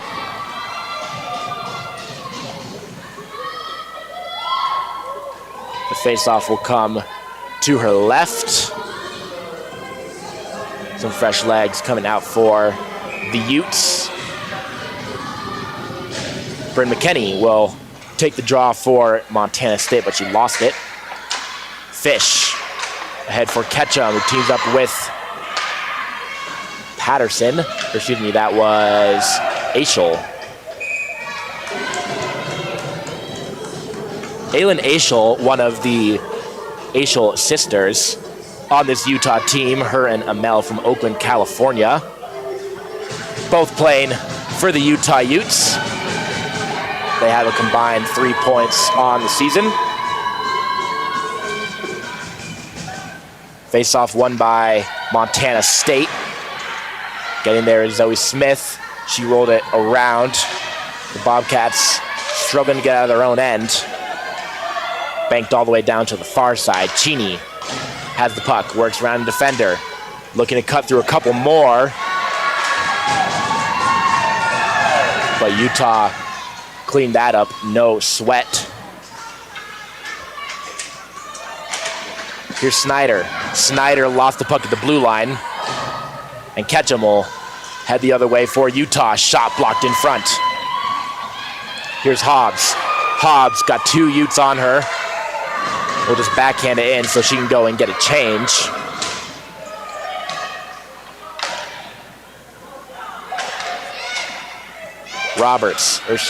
McKinney in the right circle. A pass across, no one home. Gallagher was late to the slot. Chipped up into the air and flushed out by the Utah Utes. Montana State, if they want to get back in this game, they got to do so soon. The game has slowed up a little bit for both these teams, it seems. Montana State now struggling to get out of their own zone as McKinney coughs up the puck in the corner. Kept in by LaValle. LaValle put it right to McKinney. McKinney will slowly come across the blue line into the neutral zone. It'll roll all the way down for Maddie Brent. Off the glass and through the skates of Lawrence, where it'll wind up into the hands of Snyder. Snyder gain the blue line and dump it. Giving chases a couple of Bobcats. First one there is Lawrence. Lawrence pinned up along the boards. Utah's gonna come away. It's Aylshire. Sent all the way down, icing on the Utes. 8 minutes and 11 seconds to go here in this one, as it is past 9:30 p.m. Mountain Time.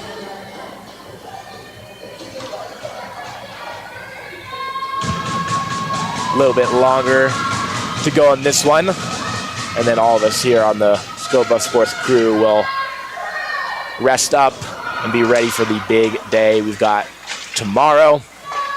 And hope that everyone at home who's tuning in rest up as well. It's going to be another action-packed day of hockey. Hopefully just as exciting as this one was. Montana State got multiple chances there onto Deontayana, but she was ready for them all. Deontayana, a brick wall once again in this third period after getting peppered by the Bobcats of Montana State. And this looks like this Utah line is gassed at this point after that icing call. Starting to lose a little bit of steam. This is a chance for the Bobcats to really respond and get back into this game. Clara Slack opened up the scoring in this game in the first period. She makes a cross-ice pass to Zezchuk. Zezchuk, nice move, getting between the circles. Didn't quite bring the puck with her. It skipped on her a little bit. Now Aldrich with the bubble mask, pass in front of the net, and then tied up there was Charette with her Ute defender.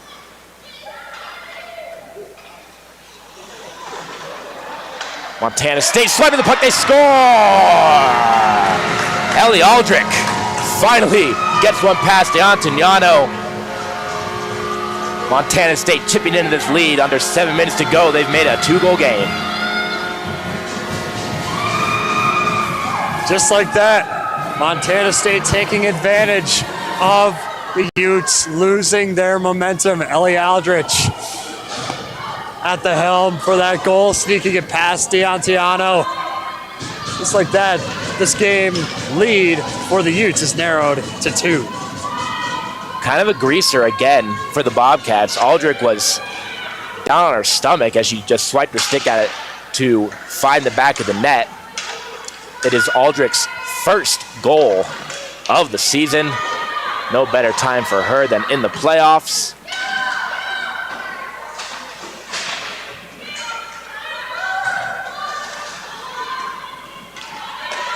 out in the neutral zone. Cheney. That pass was too far for Smith. Cheney again. Bank pass with Faith Hobbs. Hobbs makes a move, able to get around Dorval.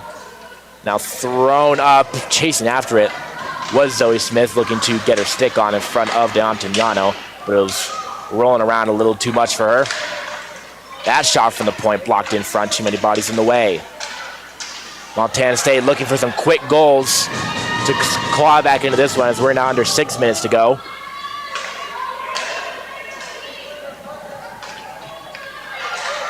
Across for O'Hara. He gets it to Hobbs. Hobbs then threw it right to a Ute in Maddie Brent. Brent with some speed across the blue line. She's going to take a shot save made by McConnell. Rebound goes right to Brent. Backhand, loose in front of the crease. And there were no Utes there. Montana State cleans it up and gets it out.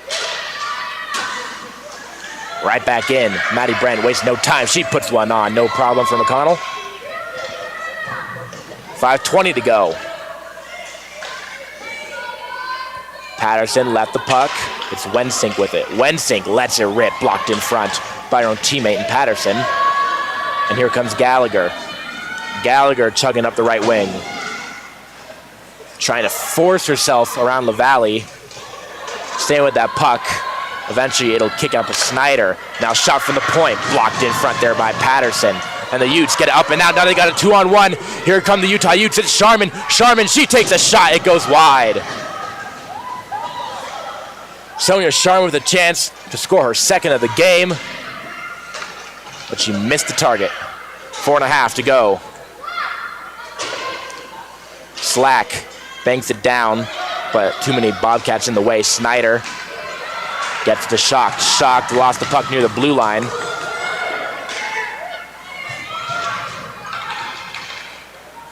Montana State starting to run out of time here. 4:20 to go on this one. Utah very content with just playing this game of back and forth. And Utah is going to head to the box. Grace Cheney draws the trip. And a good chance here for Montana State to get one back. First penalty of the night. And it'll go against the Utes. Huge chance for the Bobcats. Go on a man advantage and narrow this lead to 1. 4 minutes remaining in the third period. Can they get 2 on the night? We'll see. Their first line will come out. The Bobcats are 11.6% on the power play. The Utah Utes 86.2% on the kill. Face-off won by Montana State. Chisake Susi. That errant pass is going to wind up trailing all the way down in front of McConnell. Cheney will start things back up for the Bobcats. Here's Chisake Susi. A shot goes wide to the right of the net. Number 4. Back for Cheney. They play catch to Chisake Susi. Chipped up and out. Chisake Susi lost the puck by the blue line. Minute 20 to go here in the power play. Number 4 across the blue line. With some space, she takes a shot. It goes wide. And then with some help from her teammate Maddie Brent, D'Antoniano is able to cover up. Montana State is going to switch up the power play unit. 1:09 to go in the penalty. The first penalty of the game for either side came late in the third period. Yeah, late in this game is really when penalties will kind of start to stack up. As teams start to lose their energy, they start to play a little more sloppy, lose some of that discipline. Miller went wide of the net. Here's McKenney. Lost the puck. Utah is able to get the puck out. Yes, it is called offsides. Montana State never actually touched that puck, I don't think, but regardless, we're going to get a whistle. As just by a matter of centimeters, that puck came across the blue paint into the neutral zone. That's where the faceoff will be. 50 seconds to go in the penalty. Slap down by Utah as those precious seconds bleed off the clock. In on the forecheck was Carlston, and she gets the puck off. Now Patterson's going to move it ahead. Montana State's going to have to work to get this puck in their possession. As here comes Shocked. Shocked shakes a couple defenders nicely. Shocked shakes another. Shocked in front of the net. She shoots. Save made by D'Antoniano. What a play by Aziana Shocked. She shook 3 defenders on the way to the net, but couldn't beat the 4th in the goaltender. Sent all the way down. That is going to do it for the Montana State power play. McConnell is out of the net. We are now 5-on-4. Montana State needs 2. Talk about an unbelievable save by D'Antoniano once again. Getting right up, Montana State getting right up into her crease, right up into her kitchen, and she dives out in front. Makes another fantastic save to keep this lead at 2 for her Utes team. And timeout taken by the Bobcats. 1:58 to go in this game. It is 4-2 Utah. If this outcome holds, Montana State will play Grand Canyon, the 2 losers from the day. And that'll be a very interesting game to see if either of them can jump Utah or Colorado and make their way into the conference championship. Of course, Utah and Colorado play tomorrow. So nothing is decided at all in terms of who we're going to see on Sunday. It's still anyone's game, but I mean, this entire weekend, my blood's going to be pumping, Paxton, just in anticipation of this championship game Sunday morning. And no of course, doubt. I mean, a big game tomorrow, as I'm going to be calling the Rocky Mountain face-off with Aiden Glockner in his last game at SBS. It's kind of surreal, but nonetheless, still tons more playoff hockey on the women's side to come. And then not to get ahead of ourselves, but following women's hockey, it's then baseball and lacrosse season. Fun stuff coming up here on Scobuff Sports and in CU Sports in general. McConnell's going to start in her own net as it's a defensive zone draw for the Bobcats. Now creeping out of her crease. There she goes to her bench. Net is empty for Montana State. But now Utah has the puck. It's slack. Now Zezchuk. Zezchuk throws it up into the air. They take no shots on net, do the Utes. A shot going to head all the way down. It'll roll down by the right wing of the rink with 1.5 minutes to go, 1:22 to be precise. 4-2 Utes. The Bobcats need 2, and they need them soon. Here's Roberts. Roberts at the blue line lost the puck. Montana State's offsides. Zone entries just really struggling right now for the Bobcats, and when they need them the most. Absolutely. I mean, they looked like they had energy, especially getting in the cage of D'Antoniano on that last series at about the 3-minute mark or so. And I mean, they haven't been able to maintain that same level of intensity that they've had. But here they come now. Shocked. Thrown down to the ice. She draws a penalty.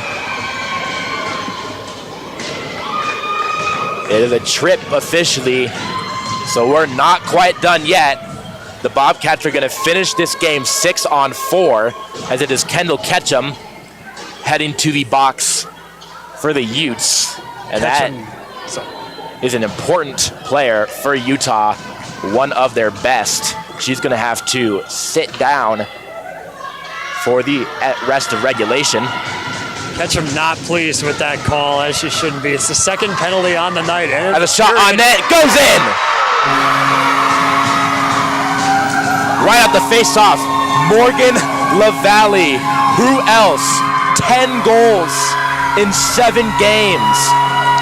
LaValle, her second of the night here at CU at the C-Rec Center. And ladies and gentlemen, on an empty netter, Montana State went down with their largest deficit of the night, tied that is, as the Utes lead 5-2. It looks like Montana State had a chance when they had a power play, and they would have had the empty net to make it 6-on-4.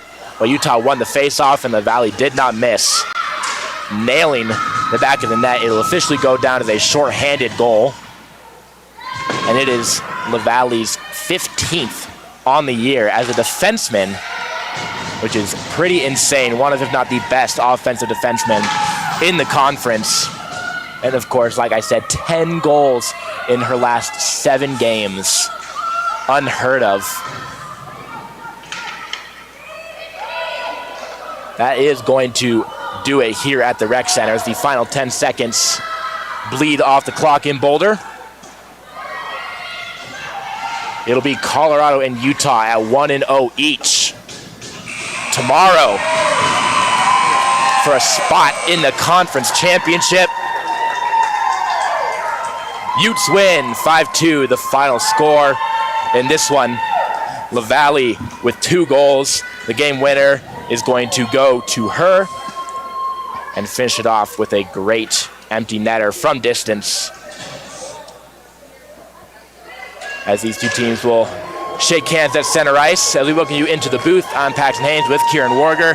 Kieran, all-around dominance really from Utah. Oh my goodness, I mean, Paxton, that's an understatement. This Utah team came in here and they went all out. Montana State had some promising moments in that final third period. I mean, they put one up earlier, and I mean, their energy looked like it was there approaching the 5-minute mark of this period, and they just could not hold on against a tough Utah team who took the victory in regular season play for the WWCHL as the #1 seed. It felt like fundamentally Montana State really just never had it tonight. They were struggling to make clean passes, not tape the tape at all, and it struggled to end up into zone entries. They had to settle for a game of dump and chase.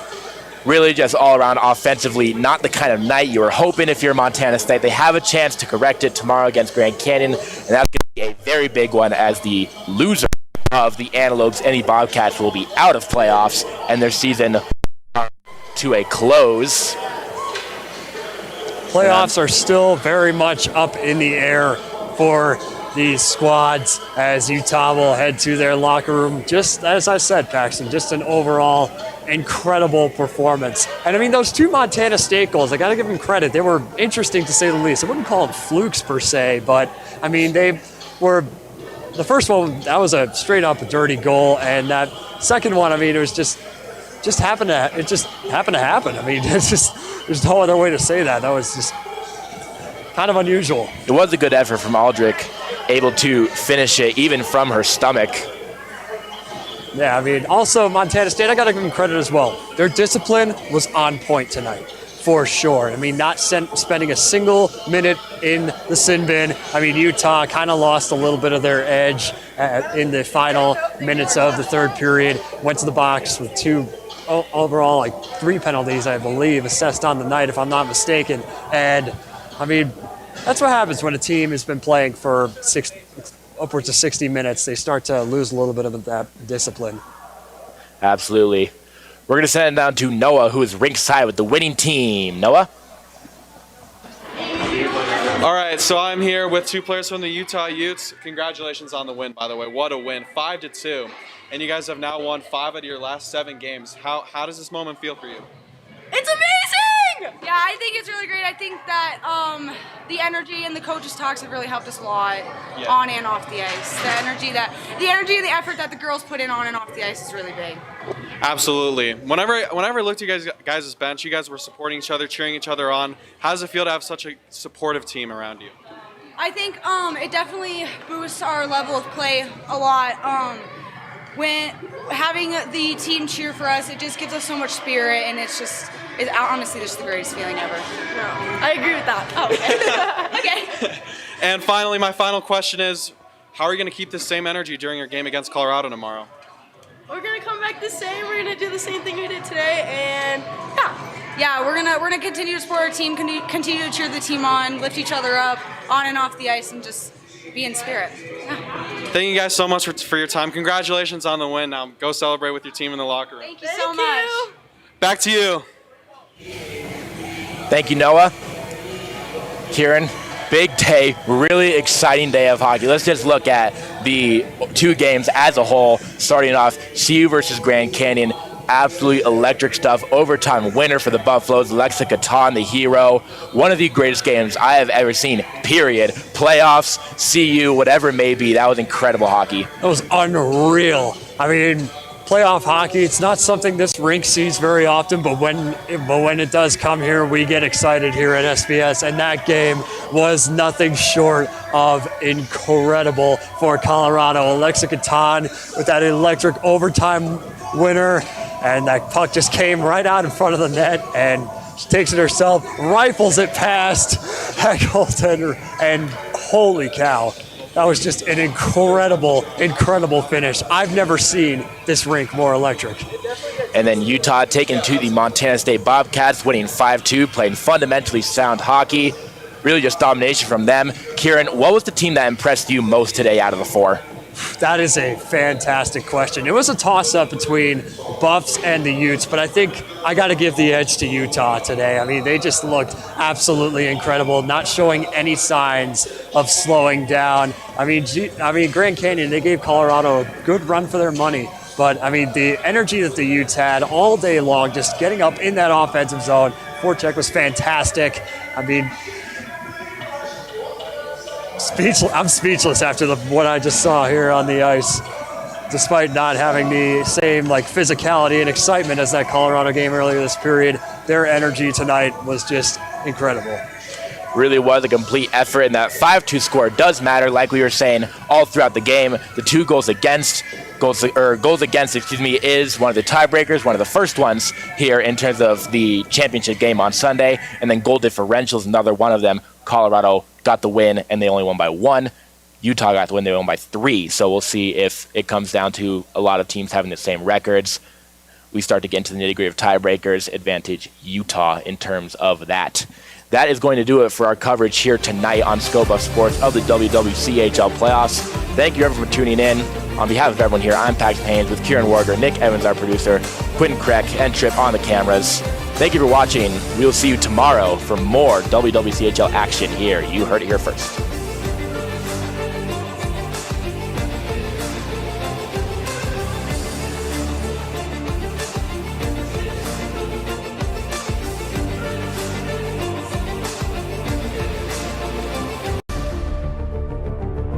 Plummeting the total score to